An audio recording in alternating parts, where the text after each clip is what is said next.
Colin Morgan reading for the part of Dr. Grant. And there we go, Mrs. Montgomery. All stitched up.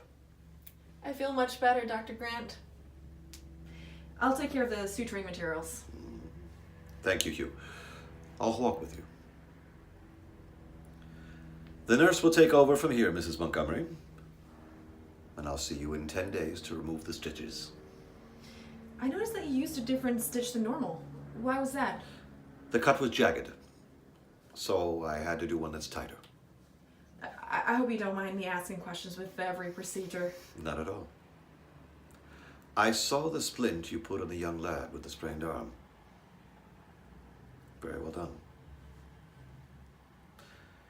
And you've been working longer hours than I have. Dr. Winchester says you've been assisting him as well.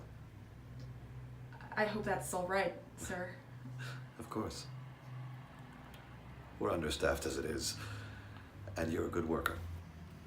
I enjoy it, being able to help people who are hurting, and I've learned a lot about how the human body works. It's fascinating. God certainly did a fine job with his design. And it seems like he's given you a gift. In medicine, like being a doctor? I think you could be a fine one. You're bright, compassionate, and you speak like I did as a young man. You love the energy and the excitement of treating people in an emergency, figuring out what is causing people the pain and what you can do to fix it. You can start joining me for surgeries if you'd like. I would. I very much would. Yes. A lot like I used to be. Did you know that I started my training in this hospital? No, I didn't. In those days, we had all kinds of injuries from the gold rush. Near drownings, cuts from equipment, carts toppling over men. One man came in with a pickaxe stuck in his head. He'd been hacking away and he fell over backwards.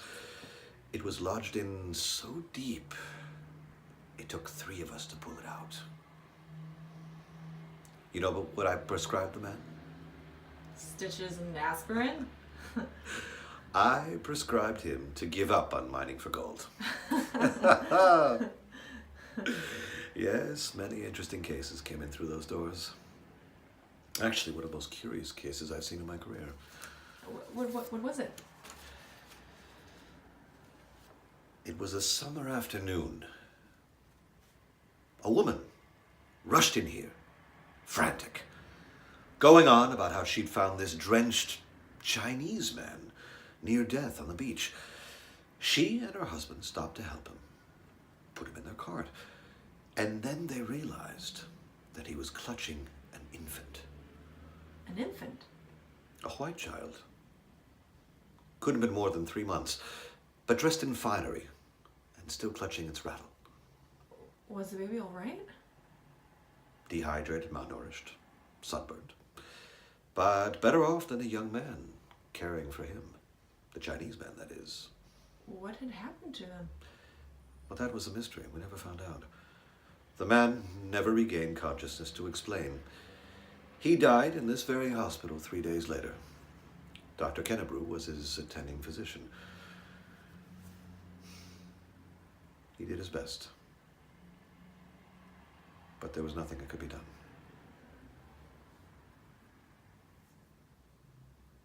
I can't remember if the baby survived. Dr. Kennebrew, isn't he still here? He's retiring next month, but yes. In fact, I believe he's in his office today. Oh, I'd like to hear more of the story. I'll introduce you. Dr. Kennebrew is very fond of telling his stories.